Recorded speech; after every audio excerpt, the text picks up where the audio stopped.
Assalamualaikum Sobat Football United, ringan amatiran ala gue ingin membahas terkait dengan kabar terbaru dari Fabrizio Romano yang menyebutkan kalau situasi dari Bruno Fernandes ya, dimana agen dari Bruno Fernandes ini keliling Eropa menemui beberapa tim besar, membahas tentu saja kliennya, karena kliennya bukan hanya Bruno Fernandes, tapi disebutkan juga di sana atau di video dari Fabrizio Romano kalau tentu saja walaupun bukan hanya membahas Bruno Fernandes, tapi status dari Bruno Fernandes juga ikut diperbincangkan.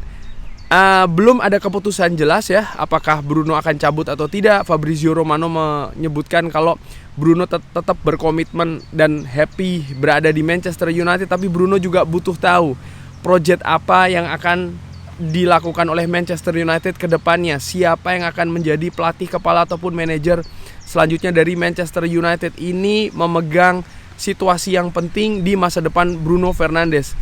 Terkait dengan Bruno Fernandes, gue tidak perlu membahas lebih jauh lagi, sudah berkali-kali gue sebutkan di Football United. Bruno Fernandes menurut gue adalah rekrutmen terbaik sepanjang Manchester United setelah era dari Sir Alex Ferguson. Dan menurut gue di situ jelas no debat.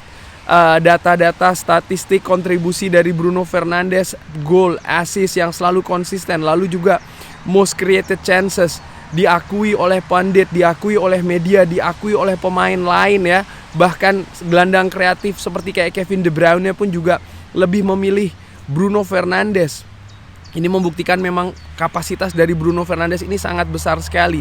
Di Manchester United, Bruno Fernandes meraih gelar pemain terbaik musim ini dan total sudah meraih 4, sama seperti David De Gea yang memperoleh gelar terbanyak ya. Dan ya, Bruno Fernandes punya peluang besar untuk melampaui penghargaan tersebut, artinya pencapaian dari jumlah totalnya. Ini membuktikan memang ya Bruno Fernandes sangat-sangat luar biasa. Kapasitasnya juga sangat tinggi, bisa bermain di banyak posisi, bisa bermain dengan menit bermain yang cukup tinggi, ketersediaannya pun juga cukup tinggi. Gua kalau membaca informasi ataupun juga komentar yang mengatakan jual Bruno Fernandes begini dan begitu, sorry tapi menurut gua itu lebih ke situasional saja, lebih ke mungkin karena Bruno terlalu sering marah-marah mungkin di atas lapangan, ataupun juga melakukan beberapa kesalahan keputusan yang disebut mungkin terlalu egois atau seperti apa. Tapi menurut gua Bruno tetap vital, sangat vital. Hal-hal tersebut hanya situasional saja. Sekali lagi ya, komentar negatif menurut gua secara ringan amatiran, karena sekali lagi faktanya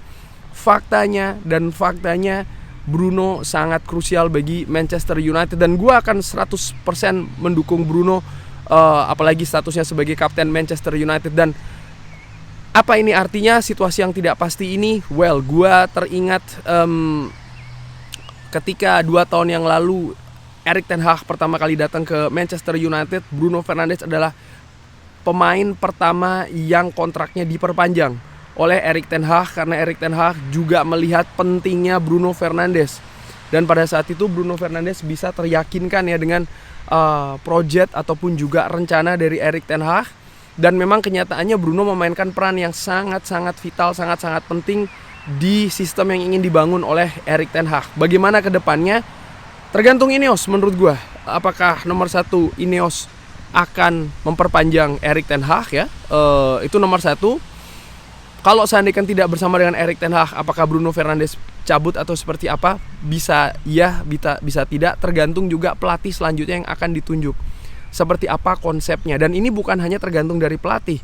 Kita mengetahui bagaimana Ineos di sistem terbaru ini juga membuat technical director atau bahkan sporting director ini memiliki peran yang sangat penting juga untuk menentukan filosofi sistem permainan Manchester United, paling tidak untuk jangka menengah dan jangka panjang. Bruno akan ada di mana di peran tersebut, itu juga penting menurut gue. Jadi 2 hal tersebut ya. Nomor 1, siapa yang akan melatih Manchester United musim depan. Nomor 2, seperti apa filosofi permainan yang akan dibangun di Manchester United musim depan. Apakah Manchester United akan memangkas pemain-pemain senior dengan memainkan misalnya ya pemain-pemain muda akademi semua ya, artinya betul-betul mulai dari nol. Dan tentu saja ini ada konsekuensi. Kalau memang hanya mengandalkan pemain akademi, ini butuh proses. Manchester United sangat mungkin tidak bisa langsung tancap gas bersaing dengan tim-tim lain di Premier League maupun juga di Eropa. Tapi jelas ini merupakan hal yang sangat penting, paling tidak dari dua unsur tersebut. Bruno Fernandes menurut gue tidak akan kesulitan ya mencari tim baru dengan kapasitasnya yang memang sangat excellent. Dia bisa ke tim lain di Eropa misalnya, ataupun dia juga bisa ke Saudi Arabia seperti beberapa kali dikabarkan. Tapi secara ringan amatiran gue menilai Manchester United masih sangat butuh Bruno Fernandes. Gue tidak bisa membayangkan klub ini, Manchester United, tanpa Bruno Fernandes paling tidak untuk 3-4 musim ke depan. Dia pasti akan sangat krusial, dan faktor tersebut bukan hanya di atas lapangan tapi juga di dressing room. Gue juga melihat bagaimana aktivitas Bruno Fernandes misalnya ya. Dia sangat aktif sekali di sosial media, berinteraksi juga dengan pemain-pemain lain. Bagaimana dia juga bagus menurut gue ketika harus memberikan pendapat di media terkait dengan situasi tertentu di Manchester United. Dan tentu saja penampilan yang konsisten di atas lapangan menurut gue secara garis besar dari Bruno Fernandes untuk Manchester United. Jadi intinya memang gue berharap rencana yang jelas ya bagi Bruno Fernandes dari Manchester United, apakah dengan Erik ten Hag atau tidak. Ya, dan gue berharap juga Bruno Fernandes masih akan tetap stay di Manchester United.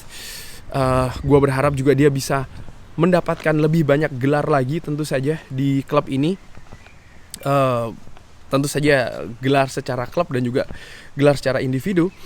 Tapi ini juga salah satu akses belum jelasnya situasi di Manchester United ini bisa menjalar ke status pemain ya. Mereka juga butuh kepastian. Dan gue berbicara di sini mungkin juga bukan hanya terkait dengan Bruno Fernandes, tapi juga pemain-pemain lain. Bagaimana proyeksinya, bagaimana rencananya. Menurut gue ini akan sangat tergantung dengan situasi di Ineos, rencana apa yang akan dibuat oleh Ineos. Semakin cepat ini ditentukan, semakin jelas masa depan dari para pemain, semakin jelas juga rencananya akan seperti apa. Manchester United bisa lebih solid, bisa lebih siap menurut gua ya paling tidak untuk menghadapi musim depan. Dan ini dimulai dari fase pre-season, fase persiapan untuk musim depan. Kepastian ini juga penting bagi para pemain ya, terutama untuk masa depannya, karena bisa dibayangkan ketika bekerja di sebuah perusahaan tapi tidak jelas masa depannya, ini kan membuat situasi tidak tenang, tidak bisa konsentrasi fokus 100%. Dan ini menurut gua salah satu PR, tugas terbesar dari Ineos, harus segera ditentukan. Kurang lebih demikian, terima kasih sudah menyaksikan. Bagaimana Sobat Football United? Seperti biasa ada pendapat lain, bisa drop di kolom komen. Terima kasih sudah menyaksikan, jangan lupa like, subscribe. Wassalamualaikum warahmatullahi wabarakatuh. Thank you.